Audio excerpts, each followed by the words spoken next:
Hello, and welcome back to another episode of Realty, Resources, and Reality.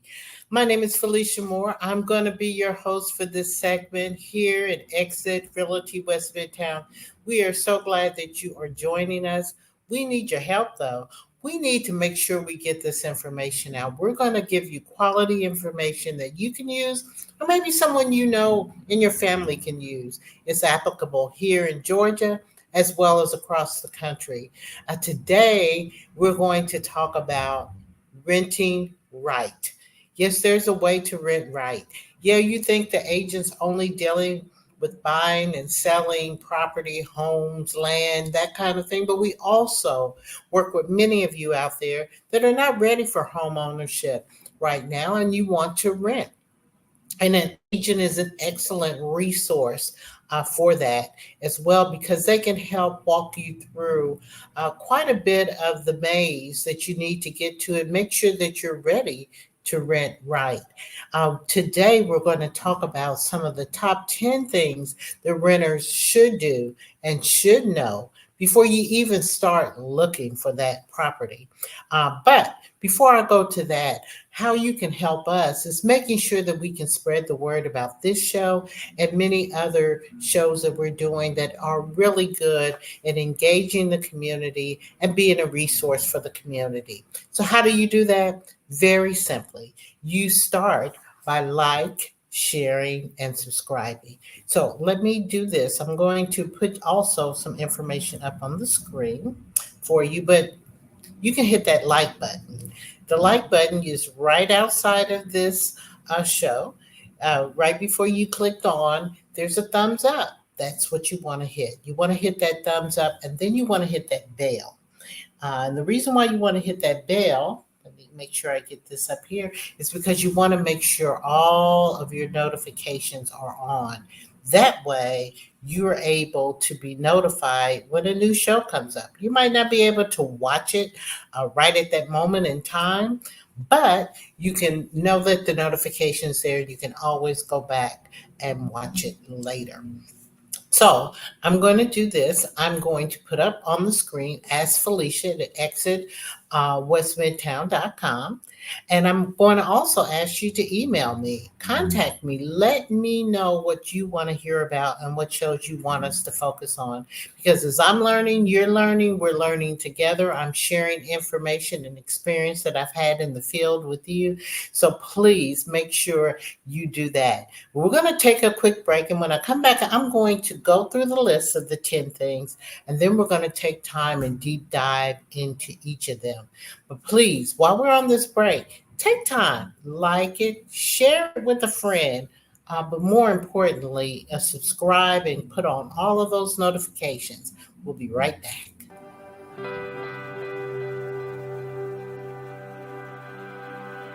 They want to work smarter. They want to have a great work-life balance, but they also want to change the world.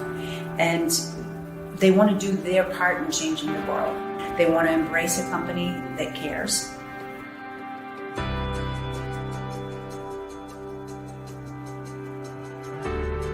And now with the opportunity for residual income, they can create anything. Forget about game changer. This is without question a life changer for the business.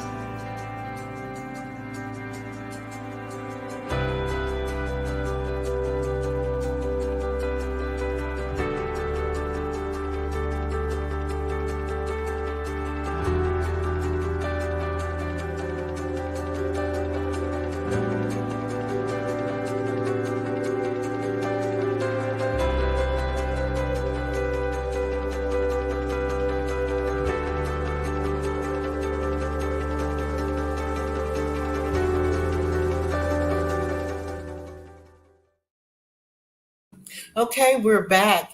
I certainly hope you took that time to like the video and subscribe and with all notifications on. Again, I can't express so much how much that will help us to get in the algorithm, let people know about this show, and to grow our base here at the show. So this is renting right. This is what this episode is about. We want to make sure that when you are going out there to rent a property, that you're doing it right and you have minimal no hiccups, because believe me, there are a lot of things that can happen that can make your looking for and a rental experience very difficult. So let me give you some of the top 10 things, and then we're going to go back and delve into them deeply. So I have my list here, and you should be making a list as well, or you can always contact me on the bottom of the screen at Ask Felicia at exitwestmidtown.com, and I will share this information with you. So let me run through them real quick. The very first one is the budget. That is like the start. Even if you're purchasing a home, you got to know pre-approved what you can and what you cannot afford, because you can waste a lot of time looking for a lot of things that you cannot afford. We're going to go back and delve into that. Number two is location. Location, of course, is important. Number three is the property condition. Number four is the lease agreement. Number five is the landlord property management. Number six are your rights as a tenant. Number seven, the neighborhood and the community that you're in. Number eight, utilities and services. Number nine, your move-in list. And number 10, your plan for the future, which includes your exit strategy. Okay, that's a lot, right? So I would also add, and I will also have a separate show on this, on things that you don't want to do. This is what you should do. But I also will have another show on things that you don't want to do because you don't want to get scammed. And believe me, there are plenty of them out there. So let's get started. Budget. You only make so much money, and so you should know what income you make on a monthly basis, and after taxes, not just the gross amount, because you can only spend what you can spend. What goes to Uncle Sam goes to Uncle Sam, all right? So you need to know what your after tax expense is. Okay, so I'm going to do an example. Let's say your after tax expense, not expense, income, your after tax income is around $3,000 a month. Well, the industry standard is that you should only spend no more than 30% of your income, that after tax income, on your living expense, your rent, your mortgage, and all of the things that go along with that. And I'm going to talk about that in a minute. At $3,000, 30% is $900. You're saying, where do you think I'm going to live, particularly in the city of Atlanta and mostly in the metro area, for $900 a month? Well, of course, that's going to limit your resources, but that doesn't make it totally hopeless. There are some things you may have to give up in order to do that. What do I have to give up? Well, if I know that the rental prices for 1 to 2 bedroom average in the city of Atlanta is $1,500 per se for a decent place and a decent neighborhood, then I know that I can't afford that. Maybe I need to get a roommate to help share the expenses with me, or maybe I need to look further out because I have a job, in the city, and so I want to be there, but I can't afford that. I may have to move further. And then you have to think, what is the best route to get to work, or whatever it is that you want to be in that location is. How much is it going to cost me in gas, etc. Again, you'll have to think of scenarios to be able to make your income, 30% of that, work. Now, if you go to 31 or 32, you still can make it. But you also have to take into account all of the other things that the other 70% of your income has to go on. You've got to eat. You've got to clothe yourself. You've got to have gas for your car. You really sit down and write a budget. You may have debt, student debt. You really have to sit and think about these things before you enter into it, and then you come up with an amount that you know that is within the guidelines, because those are good guidelines for good reasons, and that you can afford. In addition, when you go to someone and you apply for a property, they're going to be looking at the same thing, because they're going to want to know that you're going to be able to pay your rent, and they're going to need to know that you're going to be able to pay it on time. Other things you have to consider for your budget as well, on your upfront budget, is some landlords will require the first month's rent for you to pay that. They will require a security deposit. Sometimes a security deposit could be equal to the first month rent. So let's say that the first month's rent is $15,000, $1,500. And then they're going to ask for the last month's rent, which is another $1,500. So we're up to three. And then they ask for the security deposit, which is equal to the first month's rent. Then you're up to $4,500. So just like when you're purchasing a home, not only you've got to be pre-approved by the landlord, making sure you have the income sufficient, you've got to have that savings. You got to have, just like a down payment on a home, you're going to have to make the down payment on where you're going to rent. For your security deposit, your first and last month rent. And if you have pets, some will require you to have a non-refundable fee for pets, because unfortunately, while you love your furry ones could leave a lot of fur if they're cats. So there may be extra cleaning that the landlord will have to do because you had a cat. Or if you have a dog, there may be extra cleaning they have to do, or scratches that the dog may have made at the door because you didn't let them out, and they're trying to get your attention. And before you know it, in a year's time or whatever, when you're ready to move out, they may have to replace that board. So there are reasons why landlords ask for fees for pets, and they make them non-refundable because they know the normal wear and tear will be different with the pet than without one. So budget is something that you can consider. So it says it here that you need to calculate how much rent you can comfortably afford.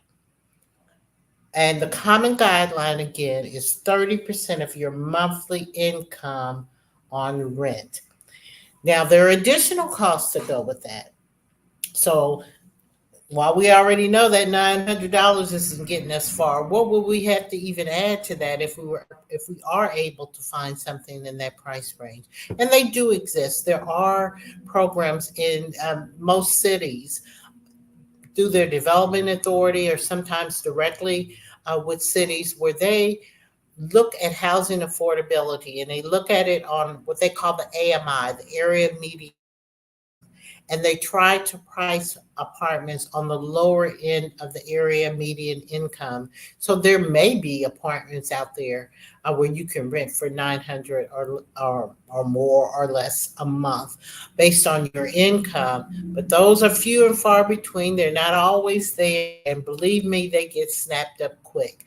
So there is a possibility you can do that. But even if it is, you still have to add additional costs. And here are some of those that you have to think about. Utilities. What is going to be included in terms of utilities? That is your gas, your lights, your water. And even a utility now is, if you have cable and internet service, that can become a utility cost as well. Those are things that you really have to consider in adding into your monthly costs. So that $900 a month, if we're going to add all these utilities, also if you may have parking fees, depending on where you are, they may make you pay parking fees. If you're in a condo association, your landlord may require you to make payments to help go towards the homeowners association fee. If you're in a new subdivision and it's a house for rent, these are all of the costs you're going to need to know and understand up front before you sign your name on that dotted line, because you may have budgeted, hey, I make enough where I can rent at a thousand, a hundred, say $1,000 a month. It's probably going to cost me another three, and expenses, parking expenses, whatever those expenses are. So now we're at $1,300 a month. Can I afford anything more than that? And you may run across something that tells you this is not the place for me because I have to pay too many expenses. Please believe me, this first step opens the floodgates to you being able to look for a property, and you don't want to skip it. I also will say, in terms of budget, you also have to budget in expenses of moving. Believe me, those can add up.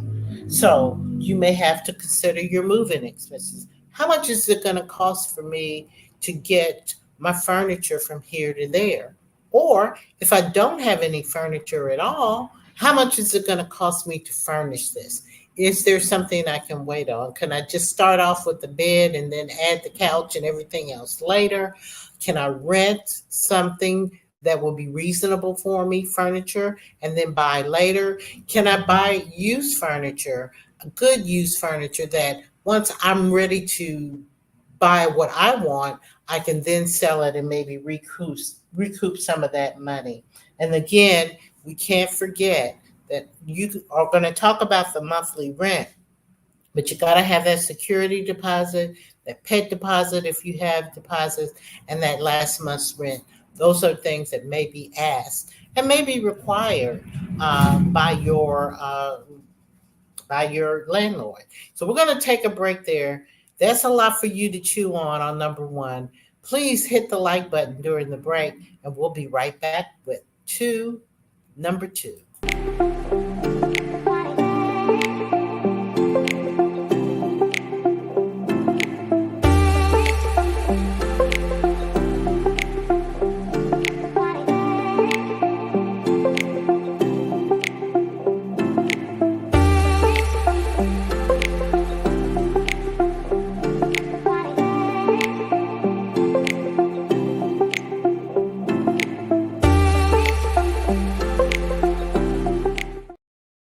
So we're back now. We've dealt with number one, which is the most important one. We actually could have done a whole show just on number one. I want to express that the budget and considering all of the costs and all of the expenses in moving is not an easy task. Not only you got to have that truck, how much is that going to cost you? You're going to rent a truck. You got friends with trucks. Do you have friends that will do it as friends and do it for free? Do you have people that you have to pay, whether they be movers or your cousins or your brothers or whomever? Gas, you maybe have to feed them lunch if they're doing it for free to keep them happy. These are things you just need to be exhaustive in. So you get that figure, all of the things I've said, which is a lot of money. And this goes for homeowners or people who are buying new homes too. These are some of the same expenses, but you also maybe need to add 10 to 20% to that just in case the inevitable happens. And that's something that you didn't expect. It always happens. So getting ready to rent and purchasing a home is just the same. You really need to look at your budget. You need to start saving and preparing for it. So you have that money set aside plus a little extra in case something goes wrong. I can't express enough. Don't start looking or anything until you get that step done, because otherwise you're wasting your time. You're going to waste the landlord's time. If you use a realtor, you're going to their time. And most realtors will not let you waste their time because they know the process and they know what's needed. And what we're going to say to you is let's sit down and consider what your budget is. So then we can go from there. So, number two, location. You know, the number one thing in real estate is location, location, and then location. So, you want to research neighborhoods. You want to consider your proximity to work. And that's important because you want to be close to where you're working. You don't want to have to drive forever, and particularly with Atlanta traffic and traffic in the Atlanta metropolitan area, it can be a big thing. You may have to leave your house at 5 o'clock in the morning to get somewhere that you would think that you can get there in 30 to 40 minutes. I don't care where you are now and what time of the day. It used to be you can time it out, but you can't do it anymore. You're going to run into traffic. So you have to consider that. You have to consider your gas, the wear and tear on your car, and make it to work on time, of course. So those are things you have to consider. Is there public transportation? Can that be an option for you? Can you drive to a parking lot at a MARTA station and then take the train and or buses to where you need to go to help on those costs? What are the schools in the area? If you have children, you certainly want your children to go to good quality schools, and you want to look at the school district. You want to look them up and see where it will be good, where I can get to work. I don't have to worry about a lot of traffic, or I can use public transportation and my kids can get where they need to go. The other thing you need to think about is your day-to-day needs. You're going to need, the sugar that you left, that you ran out of, or the flour, or even your whole full grocery condiment. Where am I? Am I in a food desert? Do I have to drive a little further for a grocery store? Is it the grocery store that I like to go to? And how far away is it? You want to consider all of these things. You also want to look at hospitals. People sometimes don't think about that. Do you know where the nearest hospital is with your insurance carrier or your plan that you can get to in the event of an emergency? Safety is a big and important thing. There are plenty of websites and plenty of, Google is a good thing, or any other search engine where you can look and see, what is the crime in the area? What types of crime in the area? Are they just breaking in cars? Are they breaking in homes? Are they people? What is happening in and around your area? Of course, because it's happening in the area doesn't mean that it can't happen to you, but you would want to know what the safety issues are, where the fire stations are, where the police stations are that are near you and around where you're looking. Those are important. You want to know specifically for your neighborhood. And usually you can check with the police precinct that is closest to that area and even go in and ask them a few questions. They can give you a report. And then most jurisdictions, you can get that information online from the jurisdiction, as well as many of the search features like ProMove or Zillow, or some of the places you may look for rental properties. They may also have tabs that you can get more information about what's going on in the area. I also say, in terms of location, it's always good to look on Google Maps and look at the area and do a wide range and see what's in the area. You don't want to spend all your time and effort to find that you purchase a place, and then there's a building back there. I see it back there, but I don't know what they're doing. And they may say have hazardous waste or hazardous material or something. And you may not want to live that close to that. You want to know not only where you are, but you want to know at least a mile or 2 miles out. And some more, just to know what area you're in from an environmental standpoint, because there are areas that people are not aware of. They're building areas, but they don't know that they come with environmental stressors and other things, landfills and other things that are in the area. And it will take you some time maybe living there to find out, wait a minute, what's going on in this neighborhood? So you might want to do that. Also, future developments. See if you can check out what's going on in the area. Is the neighborhood going up or is the neighborhood going down? You can always ask someone in your planning department. I know I've even, as an elected official, when I was an elected official, had people who would come in and sit and talk with me as a council member, as a representative, and ask me what I knew about what was going on, what was happening, what was going to happen in the area. People who really did their research before they got out. So your location is important, not only where you want to be, but what is going on in that area. And it will have a lot to do as well, sometimes with the price of the property. If it's in a great school district, hey, it's probably going to cost a little bit more to live there.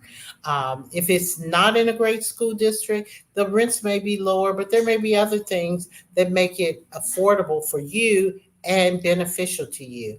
So those are the things that you need to look at. I know that we have talked a lot on one and two. I'm going to go on and we're going to talk about three and four in another show because I don't want you to miss the importance of these first two steps. The first one is so extremely important. The second one is also important to you.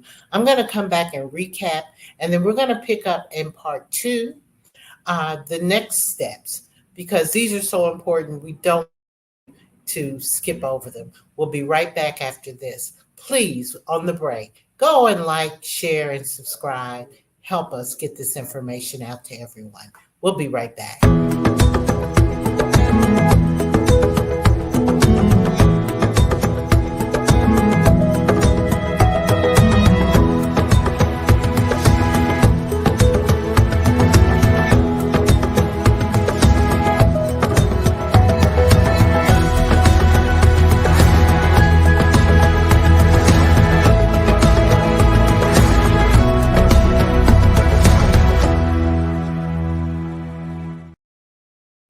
And we're back. We're going to wrap up because we spent a lot of time talking about step one and two to renting right. We want you to do it right the first time so that you are so happy with your new place that you're going to be living in and that you have prepared yourself. So, this is the preparation. So, I want to recap those two, and then we're going to pick up in the next show with the next one step. But number one, number one again is the budget. And again, we talked about comprehensively what you need to have in your budget. So please go back and review this, take notes. You want to make sure that you're not going to spend more than 30% of your income after taxes now, your income monthly on housing expenses. So I gave the example of if you had 3,000 left, you're only going to have $900 in expenses. So that means you either need to make more money, you need to find it in an area afford with expenses, or you might want to get a roommate and share living expenses. There are many ways that you can go about doing that, but you really need to get that 30% of your after tax expenses and include in that budget the fact that you may have to pay utilities, you may have to pay parking fees, you may have to pay for your renter's insurance, and that's important. And I'm going to make sure I make a note of that because that's extremely important. I want to talk about renter's insurance and why it's important to you. But you want to make sure that you're including everything that you may have in terms of expense and make sure your budget can complement that. Okay. And then the other thing we want you to do, and this is important too, is to make sure as you're looking at locations that you're looking holistically. You're looking at Google Maps, you're seeing if it's in a floodplain, you're seeing what else is around you that could you may not want to. You want to make sure that you have convenience as much as possible. There are food deserts that you might have to drive a mile or two to get to a good quality grocery store, the one that you want to. You want to know about the schools. You want to know about the safety in the area. These are things that you want to consider We're going to come back in the next show in part 2, and we're going to continue down this top 10 list. But make sure you understand, number 1, we want to know about our budget, and number 2, we want to focus on location. Again, thank you so much for joining another episode of Realty, Resources, and Realities. I'm Felicia Moore. Please reach out to us. We would love to come to your group or location because there's much information we can share on homeownership as well as rental. We're out for now, but please make sure you like, share, and subscribe.